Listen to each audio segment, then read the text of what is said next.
안녕하세요. 따뜻한 이야기로 함께하는 인생 2막 스토리입니다. 여러분, 요즘 날씨 정말 덥지요? 집 밖으로 나가면 숨이 턱 막히고 마트에 다녀온 것뿐인데도 체력이 바닥나버리는 날들이 이어지고 있습니다. 해마다 더 심해지는 더위에 지치기 쉬운 여름, 우리 시니어 분들께는 무엇보다 건강관리가 최우선입니다. 그래서 오늘은 이 무더위를 슬기롭게 이겨내기 위한 시니어를 위한 여름 건강 수칙 5가지를 함께 나눠보려 합니다. 특별하고 거창한 것이 아니라 누구나 실천할 수 있는 작지만 강력한 방법들입니다. 혹시 나도 요즘 따라 기운이 없고 식욕이 떨어졌다면 오늘 이야기 꼭 끝까지 들어보세요. 첫 번째, 수분 섭취는 규칙적으로 충분히. 물은 생명입니다. 특히 땀을 많이 흘리는 여름철엔 탈수가 정말 무서워요. 그런데 이상하게도 갈증을 느끼지 않으면 물 마시는 걸 자꾸 미루게 되죠. 나는 커피 마시니까 괜찮아. 수박 먹었으니까 수분 섭취한 거 아니야? 이렇게 생각하실 수도 있지만 카페인 음료나 과일만으로는 부족합니다. 매일 하루 1.5리터에서 2리터 정도의 물을 조금씩 나누어 마시는 것이 이상적이에요. 종이컵으로는 약 810컵 정도죠. 특히 아침에 일어나자마자 물 한 잔, 외출 전후 한 잔, 그리고 잠들기 1시간 전쯤에도 물 한 잔, 이 3가지만 실천해도 몸이 훨씬 가볍습니다. 혹시 물맛이 밍밍하게 느껴지신다면 레몬 한 조각이나 오이 슬라이스를 넣어 천연 디톡스 워터로 만들어 보세요. 보기에도 예쁘고 마시는 즐거움도 생깁니다. 두 번째, 여름 식사는 시원하고 가볍게 하지만 든든하게. 덥다고 해서 식사를 거르거나 국수 한 그릇으로 때우는 일이 잦아지곤 하죠. 하지만 시니어 분들께는 영양 불균형이 곧 면역력 저하로 이어질 수 있기 때문에 더운 날일수록 오히려 균형 잡힌 식사가 더욱 중요합니다. 예를 들어 냉면이나 콩국수도 좋지만 그 옆에 삶은 달걀 하나, 나물 반찬, 김 한 장이라도 곁들이면 단백질과 미네랄 보충에 도움이 됩니다. 입맛이 없다면 부드러운 죽이나 생선조림 또는 두부 반찬도 좋은 선택이고요. 또 하나 중요한 팁은 제철 과일과 채소를 자주 드시는 겁니다. 여름엔 오이, 가지, 토마토, 복숭아, 수박 등 수분이 많은 식재료가 많지요. 자연이 주는 제철 음식은 우리 몸에 꼭 필요한 수분과 비타민을 가득 담고 있습니다. 혹시 요즘 밥맛이 없어 하루 한 끼만 드시고 계신가요? 그럴 땐 식사 시간이 아닌 식사 리듬을 되찾는 것이 중요해요.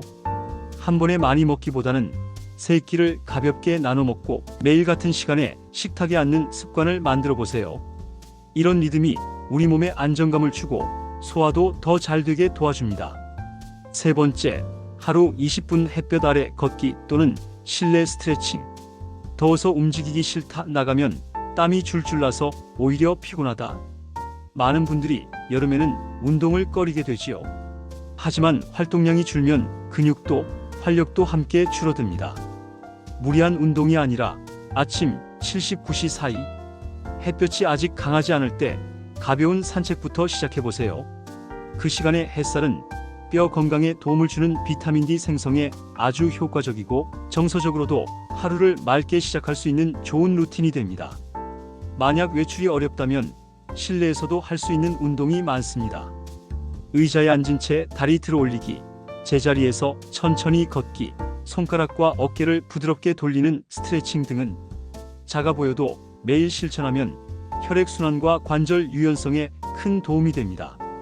TV를 보면서 음악을 들으면서 몸을 살짝 움직이는 시간을 하루 1020분만이라도 꼭 만들어 보세요. 건강의 가장 큰 비결은 꾸준함에 있거든요. 네 번째, 실내 온도 2628도 유지하기. 너무 더워도 문제, 너무 차가워도 문제입니다. 에어컨을 사용할 땐 실내외 온도 차이를 5도 이상 넘지 않도록 조절하고 잠잘 때는 타이머를 설정하거나 얇은 겉옷을 덧입어 냉방병을 예방해 주세요. 또 하루에 한 번은 창문을 열어 환기를 시켜주는 것도 중요합니다. 공기가 정체되면 오히려 몸이 더 피곤해질 수 있거든요. 혹시 밤에 에어컨을 틀어놓고 잤더니 아침에 목이 칼칼하거나 허리가 뻐근하셨던 적 있으신가요? 냉방기기의 찬 바람이 몸에 직접 닿으면 이런 증상이 쉽게 생깁니다.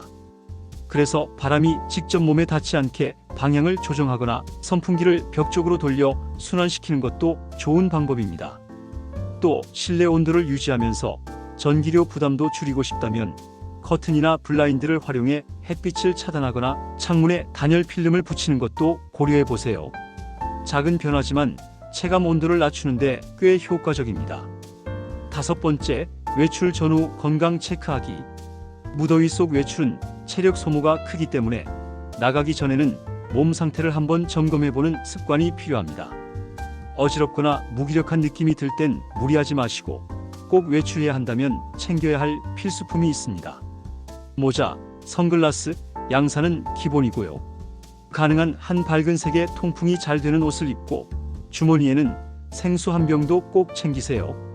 특히 지팡이나 보행 보조 기구를 사용하는 분이라면 햇볕 아래 걷는 시간이 길어지지 않도록 경로를 미리 계획해 두는 것도 중요합니다.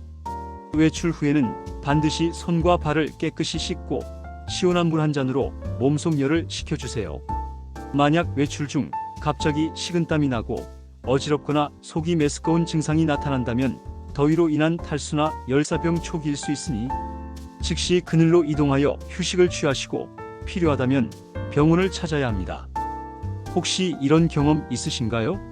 가까운 병원에 다녀오려고 10분 정도 걸었을 뿐인데 숨이 차고 다리에 힘이 풀려서 한참 벤치에 앉아 있어야 했던 기억 말이에요. 그런 일이 반복되지 않으려면 나가기 전 5분간 가벼운 준비 운동과 물 한 잔, 그리고 돌아와서의 회복 루틴까지 한 세트로 습관화해 보는 걸 권해드립니다. 무더위 속에서도 몸과 마음을 건강하게 지키는 지혜, 결국은 작은 습관에서 비롯됩니다. 오늘 말씀드린 5가지 수칙 모두 어렵지 않지만 실천하면 큰 힘이 되는 것들입니다. 우리 함께 지켜나가 봐요. 끝으로 여러분의 여름은 어떤가요? 혹시 오늘도 땀이 비 오듯 쏟아지고 숨이 턱턱 막히는 하루였나요? 그런 날일수록 스스로를 다독이며 잘 버텨냈다고 칭찬해 주세요. 그리고 이 더위가 지나면 분명히 조금 더 단단해진 나 자신을 마주하게 될 거예요. 덧붙여 드릴 말씀이 있어요. 여름은 쉽게 지치기 쉬운 계절이지만 그만큼 쉼을 더 깊게 배울 수 있는 때이기도 해요. 꼭 무언가를 하지 않아도 괜찮습니다. 시원한 창가에 앉아 좋아하는 음악을 듣거나 시집 한 권을 펼쳐도 좋고요. 내 몸과 마음이 원하는 작은 휴식을 스스로에게 선물해 보세요. 지금까지 인생 이막 스토리였습니다. 건강한 여름 보내시고 다음 이야기에서 또 뵐게요. 감사합니다.